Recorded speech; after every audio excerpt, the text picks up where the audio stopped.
Hey, Bayek, it's me, Ian. And in today's video, we're going to take a look at this. This is Countess Dracula from 1971.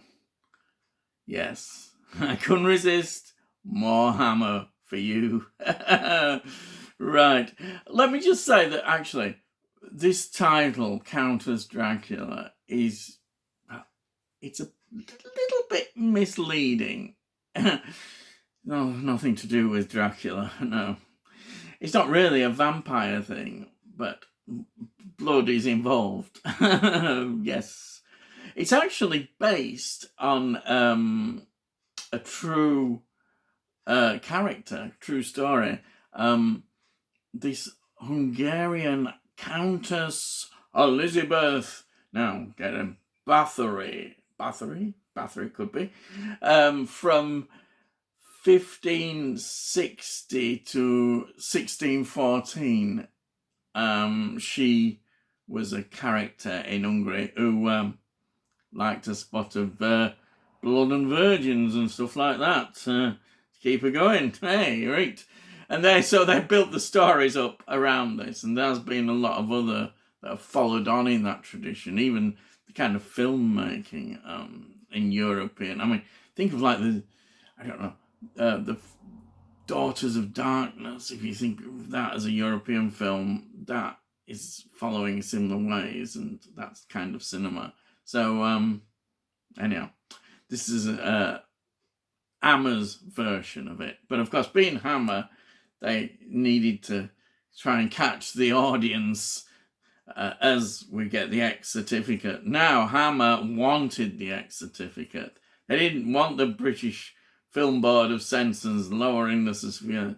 Therefore, they had to have that. They had to get the poster right. They had to have a provocative, erotic kind of poster, maybe with a bit of gore thrown in. But actually, the truth is, this story, there is a bit of nudity and eroticism in it, but it's not massive, you would say, at all. And also, you wouldn't really call it gory. Yes, there is plenty of blood because it's about blood. I mean, the story basically, which stars Ingrid Pitt. Here we are, Ingrid Pitt. Now, it's her that stands out this film. We saw her, if you remember, in Vampire Lovers, and she was outstanding, and she really kind of caught the eye there. And now Hammer put her in this film. But what is annoying, that the director, for some reason, goodness knows, the director is actually Peter Sasty. Peter Sasty, I think that's how I pronounce it. Well, he decided to dub a voice. Polish actress. Would have fit perfect. Goodness knows why they did that. But I don't want to detract from her performance because I absolutely love it. It doesn't spoil the film, but it just seems a bit ridiculous. He actually was responsible for two rather good Hammer films, which is Taste the Blood of Dracula. You remember, that's a sort of Victorian one, and the other one was Hands of the Ripper as well, which rather good as well. Yeah, we might talk about them another time. Anyhow, but we're talking about this. But basically, the story involves, remember in the last film I was on about vampires and the aging process. Well, this is like, she, basically the Countess, doesn't want to get old. And she comes across this, that if you kill a virgin, bathe in their blood, it will make you young again. It will bring back the youth. So there we have it. The youth thing again, Blood and youth. Yes.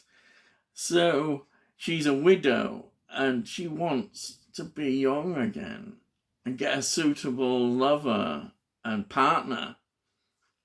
And she feels that she's not going to attract any the way she looks now.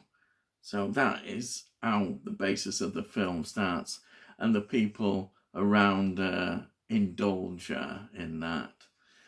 We've got like Nigel Green, who plays the captain, who's very close to her in getting what she wants. And then, and then of course, a daughter kind of spoils the party, if you want to put it like that. It's played by Leslie Ann Down. And so we get an interesting story, and it progresses, and there's a certain inevitability about it. You already realise. Of course, if the person that they kill is not a virgin, then it don't work. So that adds more pressures as well. Finding the virgins to kill to get her blood supply. And she needs it because it doesn't last that long. And it builds up like an addiction. It's like an addiction. It builds up.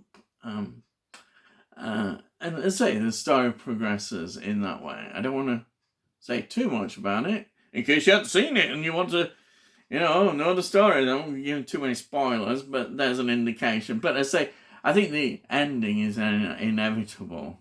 And it's funny because the ending, actually, one of the last words spoken in the film by an old woman seems to have just been stuck in there.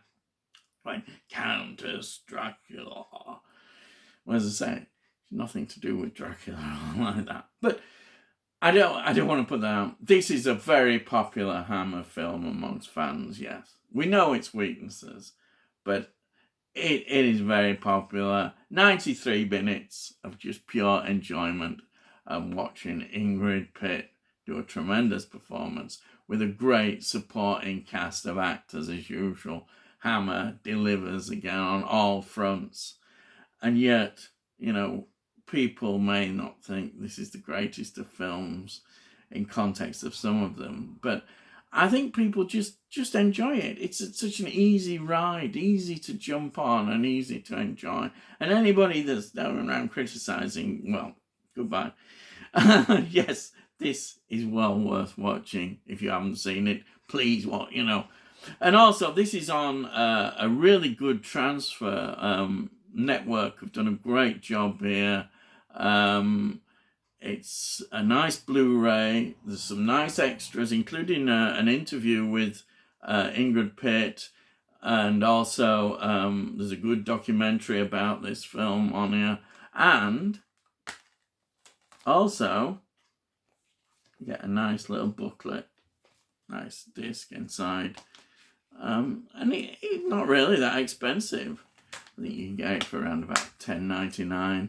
But like that on Amazon, no problem at all. It's just a good film that you can sit back and enjoy and say, this is what Hammer was all about. And it was. It was developing. It was Hammer going into the 70s, trying to get this X certificate thing about them more, trying to be a bit more with the times, if you want to call it that.